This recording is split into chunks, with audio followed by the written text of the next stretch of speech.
Welcome to the C-Suite Sessions. It's Tevis from Balance Integration. And this session is called The Real Me. And it's actually about the real you and me. Actually, it's the real everybody. I've been a little bit obsessed with, and I know that's an oxymoron, but I've been a little bit obsessed with imposter syndrome. I first heard that phrase used to refer to what happens to kids from traditionally disenfranchised groups when they get into whatever they aspire to, whether it's an Ivy League or that big job, etc. That we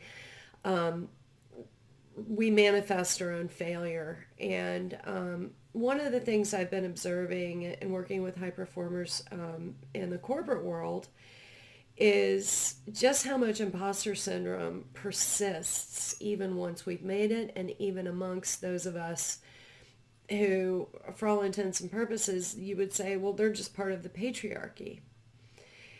Now, it's kind of fascinating if you think about it, because if these are the people who have made it, right, who participate in the system or perpetuate it, you would think, well, gosh, since they're already validated, wouldn't they have more freedom to just be true to themselves? And the challenge is that most of us don't. And it's through decades and a lifetime of checking boxes to make sure that we are valid, to make sure that we conform, that no matter where we arrive at, along the way, we've oftentimes left bits and pieces of our passions, of our ideas, of our souls, of ourselves along the road. And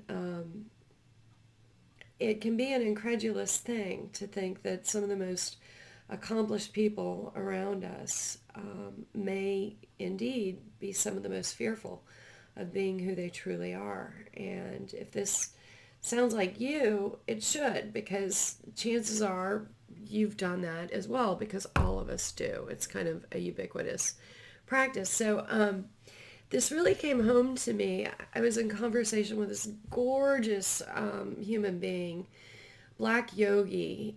He's one of the go-to yogis in the Albany area. And he and I were talking about it. He was flabbergasted. He's, Tevis, if those people don't feel safe to be who they truly are, then who will? And it's true. Think about it. You listening to this, if you don't give yourself permission to dive into your life and really be who you are, then who will?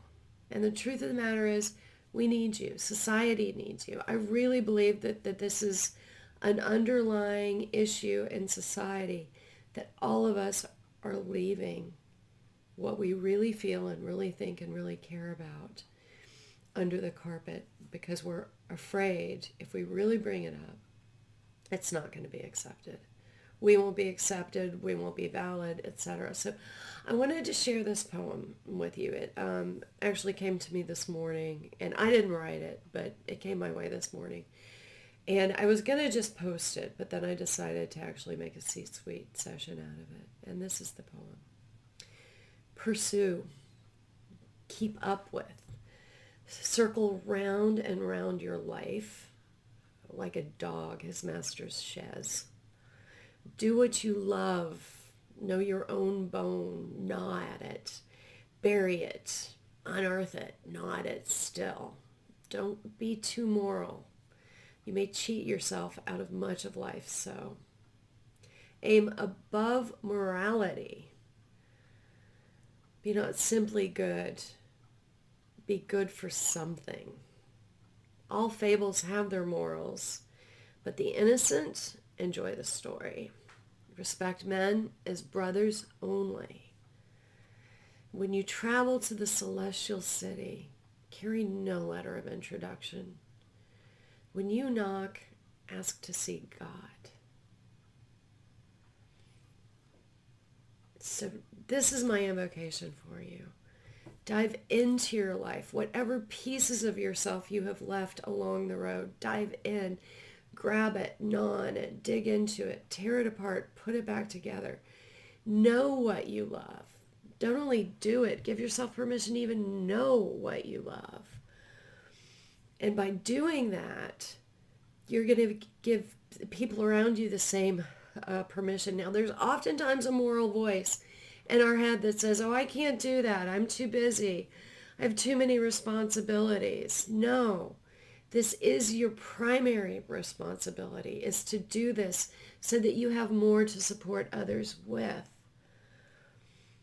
Let nothing come between this and you. This is your primary duty. And all these other people around you, I know a lot of times we're waiting for permission. We're waiting for someone to say you're good enough.